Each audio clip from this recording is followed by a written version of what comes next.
For those who just came in, I'm doing a timeline. I'm trying to do a timeline, and we're trying to, in a very short space of time, trying to cover the salient points or the important points in the life of the Prophet ﷺ. In the 7th year of the prophethood of Muhammad ﷺ, the Quraysh take action. It's not that they weren't taking action, but it was sporadic. There was a meeting at this one's house. There was this one was saying we need to do something. Then that one was saying we need to do something. They were basically cajoling one another, emboldening one another to take action against the Prophet and to take action. And every time this happens, one of them would go and they would make their lives difficult of them. But when it comes to the 7th year, they take solid action. They say now we're going to take proper action against the Prophet ﷺ. And they institute a boycott. They institute a boycott against the Muslim community. So they institute a boycott, and all the Muslims become displaced. All the Muslims leave, they pack up, they have to leave, they pack up and they go to a particular wadi. The name of the wadi evades me, and in this wadi, a wadi is basically a valley that is near Makkah, and in this wadi they set up camp. But there's nothing there.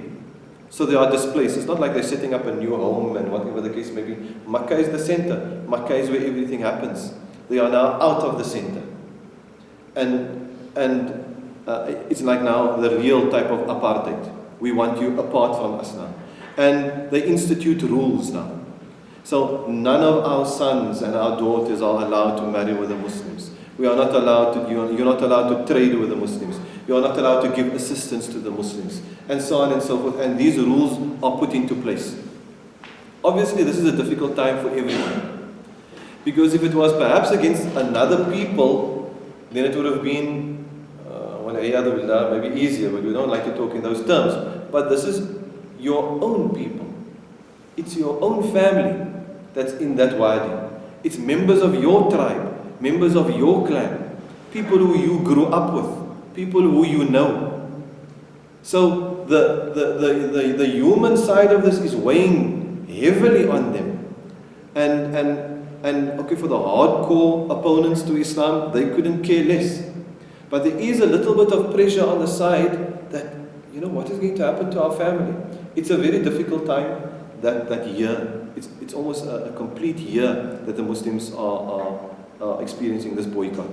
And the books of history, they are filled with accounts of the difficulties that they underwent there in that valley with regard to not having access to food, not having access to drinking water, and the things that they had to resort to basically to just live. Eventually, the boycott was lifted. The boycott affected Makkah.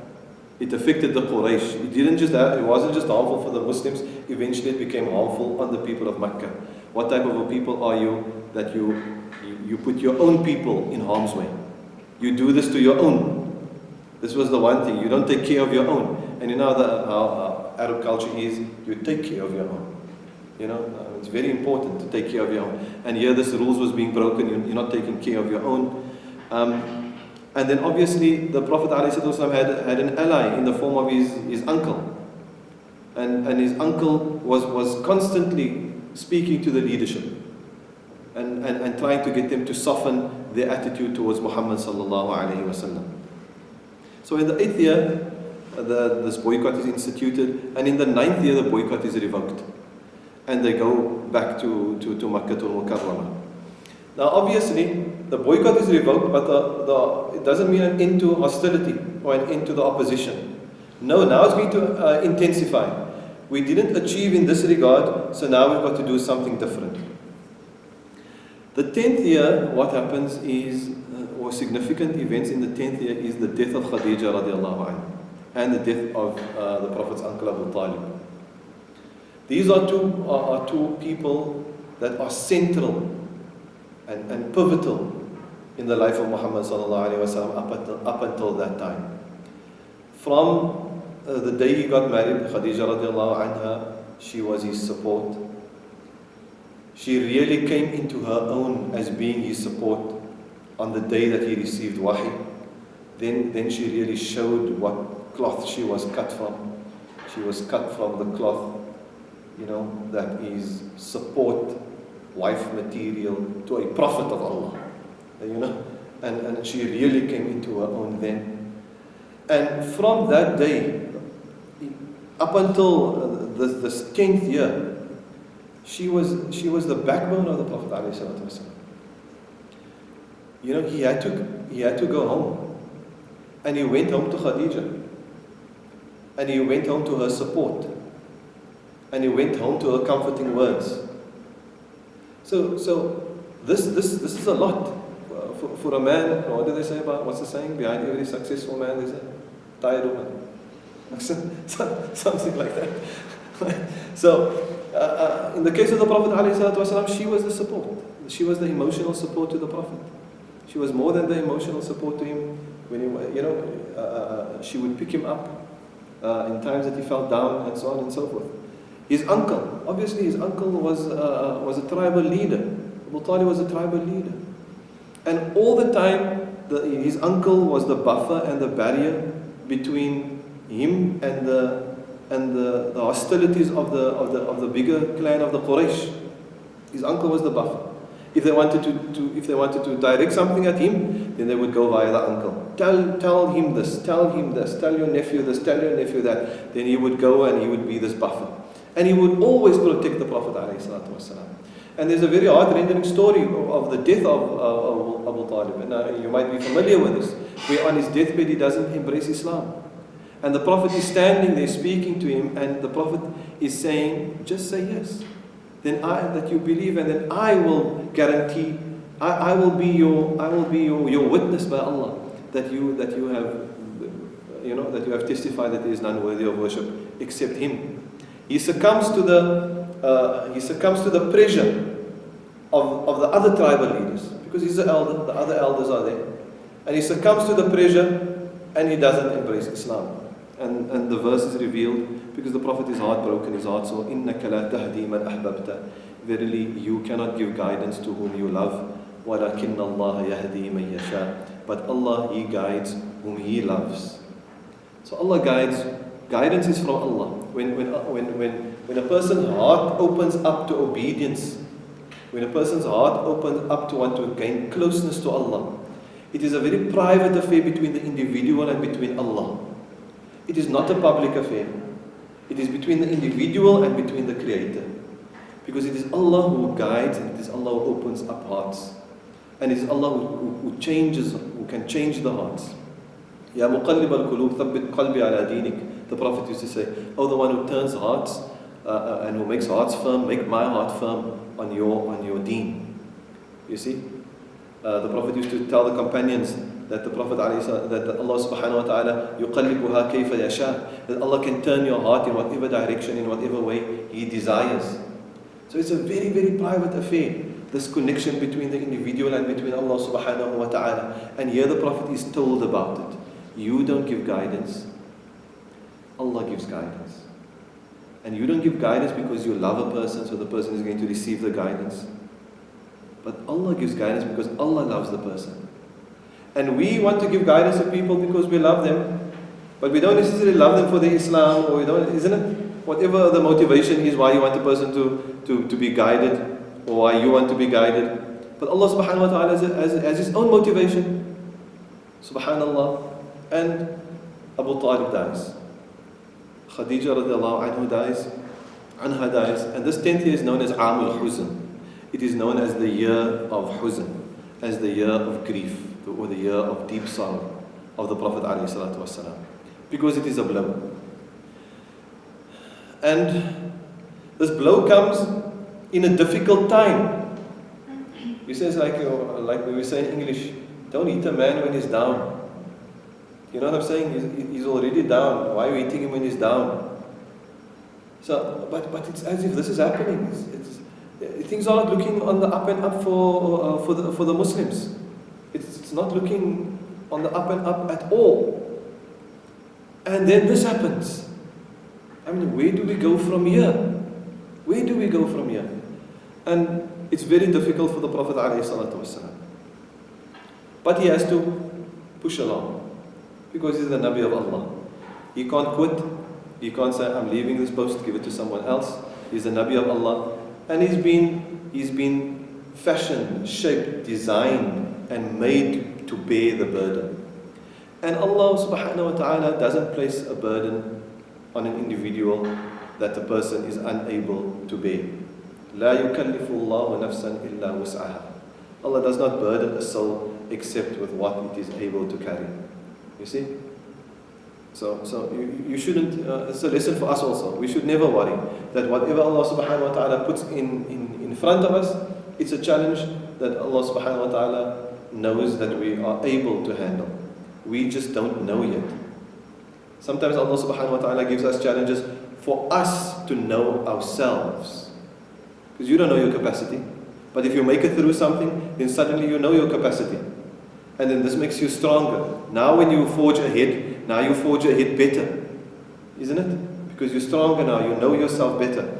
And this is what happened in relation to the Prophet ﷺ as well. He had to go on with the da'wah and he kept on preaching. Allah subhanahu wa ta'ala kept on revealing verses from the Quran. In the 11th year, the first people from Yathrib accept Islam. So every year people come and they come for Hajj, or they come on this pilgrimage to Mecca. The people from Yathrib is the old name for Medina. And so they come and this delegation, they agree to meet the Prophet ﷺ. The Prophet was speaking to many people because he proclaimed openly. The Prophet's da'wah was varied.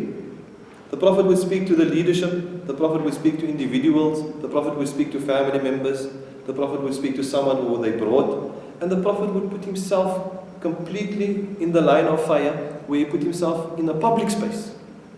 So the public space was when all these traders came and it was the Hajj season and everyone moved around and everyone was going about their own business. The Prophet ﷺ put himself smack bang in the middle of all of that and preached and told people about Allah subhanahu wa ta'ala. The Prophet did this. Sometimes we think that, but what character you need to have to be able to do this? A Nabi of Allah, but has the ability to do what? Has the ability to go right down to grassroots level. Right down to grassroots level. And to do the da'wah. Sometimes it's easy for us to organize big seminars with halls and charge fees and everyone comes and superstar preachers and imams and big names that gets invited and there's a nice culture and it's hip and it's happening and it's on Facebook and on Twitter and it's nice, and then we say it's da'wah. We say we're doing da'wah. You know what I mean? But the guy who's letting everyone in, who's taking the tickets, his name is Anthony. And Anthony doesn't know what the heck is happening inside here. He just knows all these Muslims, they're having an event here. You know what I'm saying? So you got 2,000 people inside and no one told Anthony by the door about Islam. And we're talking about da'wah. You know what I'm saying? So this was not the model. This is not the prophetic model. The prophetic model is the Prophet himself. He went grassroots level. He spoke to the individuals himself. It's a challenge it was a challenge, yes, to the Prophet, but the yaqeen, the iman of the Prophet propelled him. The information that he was sitting with was too great. He couldn't keep it. It meant Jannah or Jahannam for the person that he was speaking to. It was the difference between sa'ada and shaqawa, having a good life and having a wretched life. It meant that was basically the difference. So the people of Yathrib come, and then this private meeting happens between the Prophet and the people of Yathrib. Eight of them, I think, embrace Islam. There's a few that don't embrace Islam. They're not in a position yet to invite the Prophet back to Medina. They're not in that position yet. But obviously, because Medina in Yathrib, they got their own politics. They're from the Khazraj tribe, this people that met him. But there's also the Aus tribe. And the Aus and the Khazraj, they've got this long-standing feud between them in Madinatul Munawwara. Then you also got the Jewish population in Madinatul Munawwara. And they form part of the dynamic there. So the dynamic in Medina is very different from Makkah. The people who's doing the cultivation and who's controlling the food supply, the food chain, that is the Arabs. the people who are involved in the trade and who are financing everything, it's the Jews.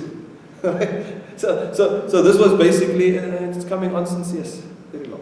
Right? So this was basically the setup in Medina to Munawwara. And obviously there's power, there's power at play here. Who's going to become the ultimate leader? Is it the Aus? Is it the Khazraj? Is it the person from the Jews? And then in all of this, the Jews have a very definite identity. They know who they are. They're very proud of the fact that they are people that with scripture. They are prophesying the coming of a prophet who's going to save them from this Arabs. Not knowing that it's going to be an Arab. And so they've got their own politics, so that they're not in a position yet to let the Prophet come. I'm aware that it's almost 22. I'll stop at 22, inshallah. The 12th year is then, but they go back to Medina nevertheless. And obviously, they start speaking. Medina, the foundation is being laid in Medina. The 12th year is the Mi'raj. This is an important event in the life of the Prophet ﷺ. The Mi'raj, and this is obviously it's a miraculous event. سبحان الذي أسرى بعبده ليلا من المسجد الحرام إلى المسجد الأقصى الذي باركنا حوله لنريه من آياتنا. Blessed is the one, سبحان الذي, free from defects, is the one who took his slave on a night journey. عبده ليلا من المسجد الحرام فمسجد الحرام إلى المسجد الأقصى. So the Isra is mentioned in the Quran, and then from Masjid al-Aqsa there's the Mi'raj where the Prophet ﷺ ascends the 7 heavens. This incident happens in the life of the Prophet, and it is extremely significant. It comes at a time in the Prophet ﷺ's life where he lost his wife, he lost his uncle. Things are not looking too bright. One delegation listened to him from Yathrib. A few people embraced Islam. The Prophet at that point in time could perhaps not envisage that Medina was going to become basically the capital. He couldn't have thought at that time. And then Allah gives him this present, this miracle. This miracle happens to the Prophet ﷺ. We're not going to go into the Mi'raj, the detail of the Mi'raj. Many of you know. If not, then you can read up on the incident. Most significant about the Mi'raj is that the Prophet ﷺ receives the Salah. The Prophet ﷺ receives the Salah as a gift to the Ummah. In the 13th year, there's a significant meeting between the people of Yathrib and the Prophet ﷺ. So there were a few. They told their friends, they told people of influence, and a bigger delegation comes to Makkah this time to meet the Prophet ﷺ. Now it becomes something more significant. And I didn't speak about the second hijrah. There was also a second hijrah to Abyssinia. So it's not like it just happened once. There was the first hijrah to Abyssinia, and then there was a second hijrah to Abyssinia as well. Yes, and now the people of Yathrib, they are speaking, and on this occasion, they pledge allegiance to the Prophet ﷺ. They pledge that they will help Islam, they will help Muhammad ﷺ, and they will be of those who are going to assist Islam in its growth. And they're going to assist with themselves, they pledge to assist with themselves, with their wealth, and with their families. So this is the pledge. We will help you with ourselves, with our wealth, and with our families. And we are prepared to sacrifice all three of those for this iman, for belief in Allah subhanahu wa ta'ala, and for entrenching this belief in the entire Arabia. This was obviously a big deal. They go back, they leave with verses of the Quran, because the wahi that comes down, remember through all of this, Allah is revealing to the Prophet ﷺ, speaking to him, and he's teaching them. So they go back to Medina with some verses of the Quran as well.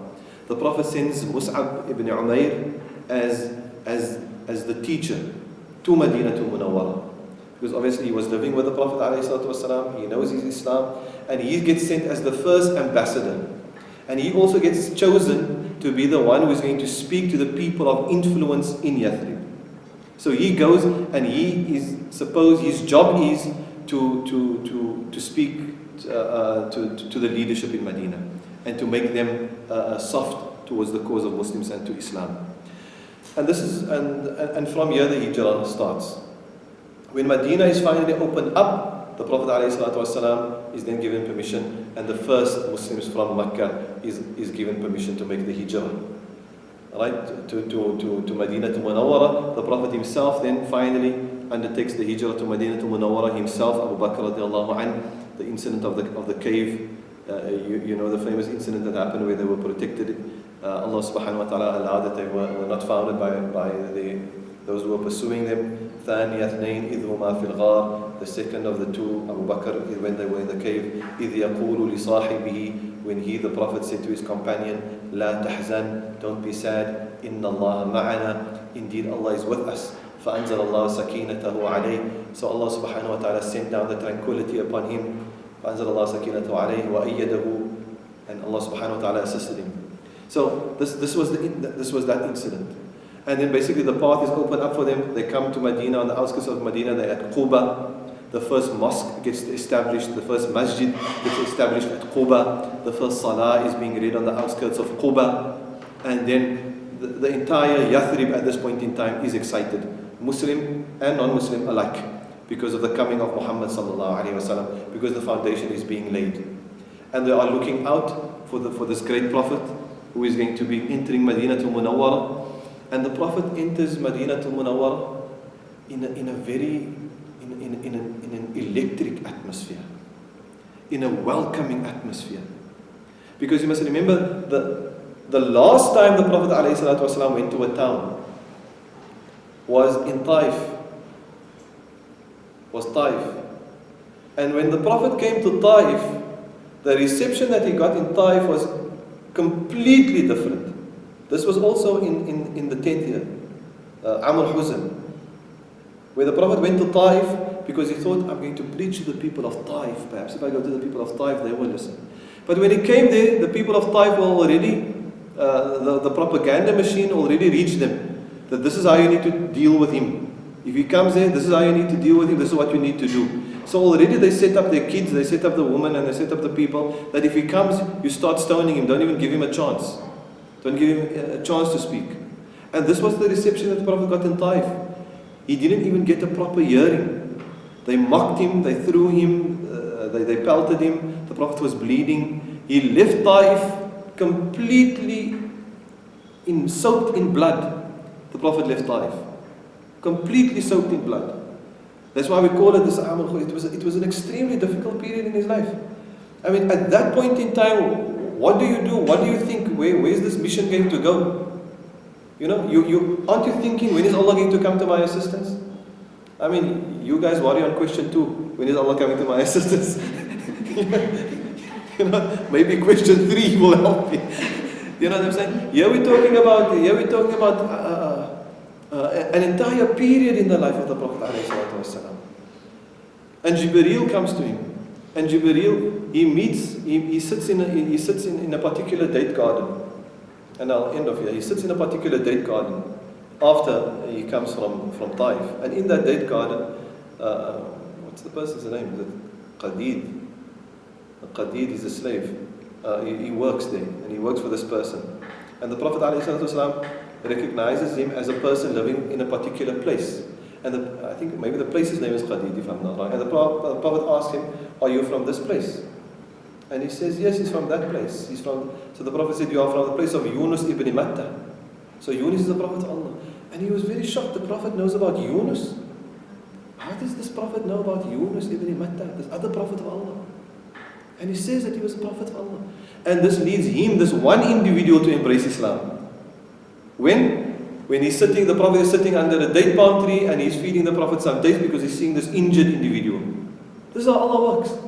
The da'wah, if it is finished, you consider it a failure, it didn't really work, and then you go, I won't say lick your wounds, but you go there and then the person comes to you, and then when everything is done, the person who's giving you something, this is the person that embraces Islam.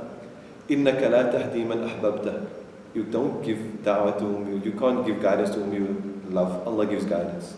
So subhanallah, that happens. Jibreel also visits the Prophet and tells the Prophet, at your instruction, I have been commanded by Allah to destroy these people. On your instruction. If you instruct me, then I can destroy the people of Taif now.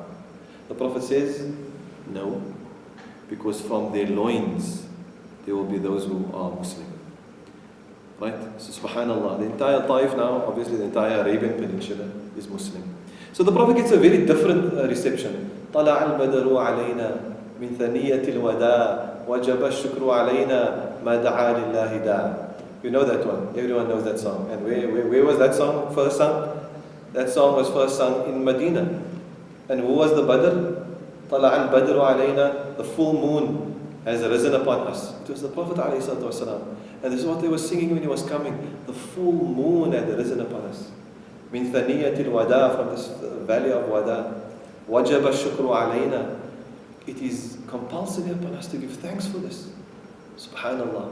And this is what they're singing and what the children are singing. And the Prophet is coming with his camel and with his companion, his beloved companion Abu Bakr radiallahu anh, and this is when the Medina chapter starts.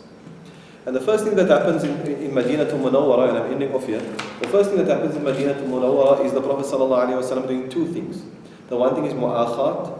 The Prophet establishes this concept of mu'akhat, of genuine brotherhood between strangers. Genuine brotherhood. So, I come from Mecca, you live in Medina. The Prophet he pairs me with you in a public gathering where we are all present. The Prophet says, right, Zakariyah, you, Tashriq, the two of you are now brothers. Finish. And we leave brothers. That's the mu'akhat. That's the concept of mu'akhat. And not just brothers like, now you're going to do for me what the brother does. So now you're going to give me a job, or you're going to give me half of your business. Right? We're brothers now. Sorry? No, you don't have to shake. No, just now you give me half of whatever you got. Don't say yes. Right? And this is the concept of mu'akhat, and it happens in Medina. It happens in Medina, and it's happening everywhere. And this is how they become known also as Ansar. Because Ansar comes to the word Nasir. Nasir means one who helps. Ansar means the helpers. They get this name of the helpers. If you go even to Medina to Munawwara today, you've got the good and the bad and ugly everywhere in the world. But generally in Medina to Munawwara, you find the good. The people, they are of a different nature. You've heard many of the people who travel, they say this. It's true. I've been there several times. It is true. They are of a different nature. They are of this. Even in Ramadan, the food that they give you to break your fast with is better than the food that you get in Makkah. This is just the nature of the place. The second thing that the Prophet does, and this is my final statement, is that he establishes the relationship between the Muslims and the other constituents, particularly the Jews. The Jews are not a homogeneous group. It's not like there's Jews. The Jews have been living in Arabia for many, many, many years. And as a result of them living there, they have also taken on the customs of the Arabs. So the Jews are also tribes and clans. And they also have subsets within them. And so the Prophet ﷺ goes into pacts and establishes treaties and various types of relationship in a document known as the Wathiqa, which we can arguably say was the first constitution in Islam that gave rights to minorities or people living under Muslim rule, that they were allowed freedom of religion, they were allowed freedom to trade. They entered into partnerships and agreements, and they enjoyed the safety of the state as a result. Not the madness that is happening today, what people are saying. So that brings us to the end of today's lecture. Shukran, jazakumullah khair. I thank you all for your participation. and for taking your lunch break here with me. You could have been the Nelsie, although I don't even know what it is. I just hear people referring to it. Yeah, right. So Jazakumullah khair for inviting me. I hope it's going to, we can carry on sometime in the future with some more beneficial topics for all of us. وآخر دعوانا الحمد لله رب العالمين. السلام عليكم ورحمة الله تعالى وبركاته.